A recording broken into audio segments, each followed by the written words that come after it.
Bonjour, alors nous sommes sur le bateau d'Arte et nous avons surtout la chance d'être avec Philippe Garrel, le réalisateur de L'Amant d'un jour, qui est présenté à la quinzaine des réalisateurs et qui est un film magnifique. Bonjour Philippe.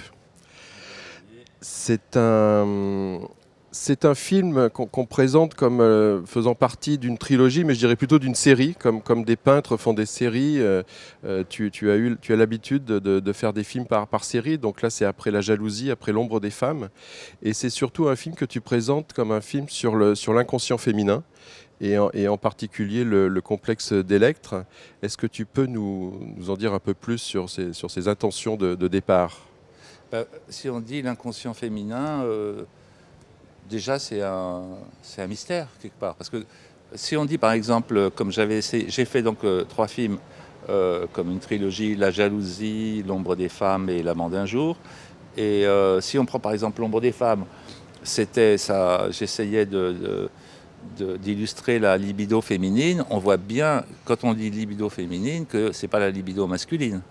Et or, il y a une chose qu'on ne sait pas. Quand on dit l'inconscient féminin, on ne sait pas en quelle façon il est différent de l'inconscient masculin. Donc par là, on pourrait dire il y a un endroit où, en lisant les livres de Freud, on voit que l'endroit où il dit par là l'inconnu, encore on pourrait dire d'un exploré, c'est vers l'endroit où il y a justement l'inconscient. C'est l'endroit qui est moi je trouve le plus pertinent dans ce qu'il a trouvé scientifiquement, et féminin, parce que il dit quand même les femmes à l'époque, il y a un siècle, il dit les femmes se confient beaucoup moins que les hommes sur le divan, parce qu'à l'époque il y a quand même la femme a un devoir de réserve, on pourrait dire, par rapport à la sexualité, etc. et tout ça. Donc là-dessus, quand il dit une chose, et puis il dit pour les hommes c'est comme ça, et pour les femmes peut-être c'est comme ça, tout le temps, ce que je voyais quand je lisais Freud, c'était que quand il arrivait à la femme, il disait peut-être. Bon, parce qu'il était homme lui-même, donc il était moins certain de ce qu'il avançait, mais surtout parce qu'il n'avait pas toujours, on dirait, les éléments pour construire et comprendre. Et moi, je trouve qu'à l'endroit de l'inconscient, on a l'impression, pour l'instant, que c'est comme les blue jeans, c'est mixte, mais en fait, peut-être c'est très, très, très, très différent, comme la libido. C'est un peu ce que racontent tous tes films, c'est cette différenciation entre les hommes et les femmes. Oui, c'est-à-dire que moi, je suis pour l'égalité, quelque part, des sexes, mais en même temps, je trouve par nature que c'est fondamentalement différent et de l'autre côté d'un mur. Pour moi, la femme, c'est de l'autre côté d'un mur où on s'envoie des messages pour communiquer, on pourrait dire, comme si on était en prison dans notre propre sexe, et que c'est très compliqué de se faire comprendre ou de comprendre une femme au sens, on pourrait dire, du regard qu'on a sur sa propre existence. Et ne serait-ce que l'instinct féminin de la reproduction, c'est une chose qui est complètement différente chez l'homme. Par exemple, là, j'essaie de traiter un sujet pour l'amour jusqu'à faire un enfant, par exemple. Ben, si on dit l'amour jusqu'à faire un enfant, toutes les histoires d'amour qu'on a jusqu'à un jour où il y en a une qui donne un enfant, tout de suite, on peut penser, pour la femme, c'est complètement différent pour l'homme, parce qu'il y a l'instinct de la reproduction chez la femme. Et le fait qu'il est naturel qu'elle veuille un enfant, alors que chez l'homme, c'est une espèce d'aventure qui... quelque part survient dans sa vie et qui change sa vie, mais qui est absolument pas quelque chose qu'il a nourri depuis la cour de l'école, comme le fait d'avoir un enfant. Enfin, très souvent, on généralise parce que c'est la plupart du temps. Et je parlais avec Doyon, par exemple, et il me disait, pour rigoler, il me disait, pour moi, les gens qui font pas d'enfants, c'est criminel. Il disait, parce que Doyon, il est un de ceux qui m'a influencé dans la vie, parce que pour me dire, je fais des enfants quand même. Ouais, c'est vrai. Et moi, je lui ai dit, pour moi, faire un enfant, c'est sauter par la fenêtre, mais du bon côté. C'est-à-dire comme une espèce, quand on n'a plus rien à perdre, on fait ça, puis on se retrouve dans la vie, quoi, au lieu de se retrouver. Ça nous protège finalement. Oui, enfin, de ne pas se retrouver, comme dirait l'autre, cyclo-cycle. Alors c'est un film sur l'inconscient, mais c'est aussi un film sur quelque chose que beaucoup de cinéastes, et notamment les grands cinéastes modernes, je pense à Bergman, Antonioni, enfin une généalogie dont tu fais partie. Enfin, dont je fais partie, c'est beaucoup plus grands cinéastes que moi. Que tu continues Ouais, enfin, que une certaine de... idée du cinéma et une façon de le faire et de le penser. C'est le désir féminin, c'est aussi la jouissance féminine. Et ce film, au travers du personnage de cette jeune fille, enfin jeune femme, interprétée par Louise Chevillotte, qui est quelqu'un qui est du côté du plaisir et d'une forme de liberté, qui assume une sexualité très libre. Ça pose des vraies questions de cinéaste et de mise en scène. Comment filmer ça? Comment réussir à capter ça?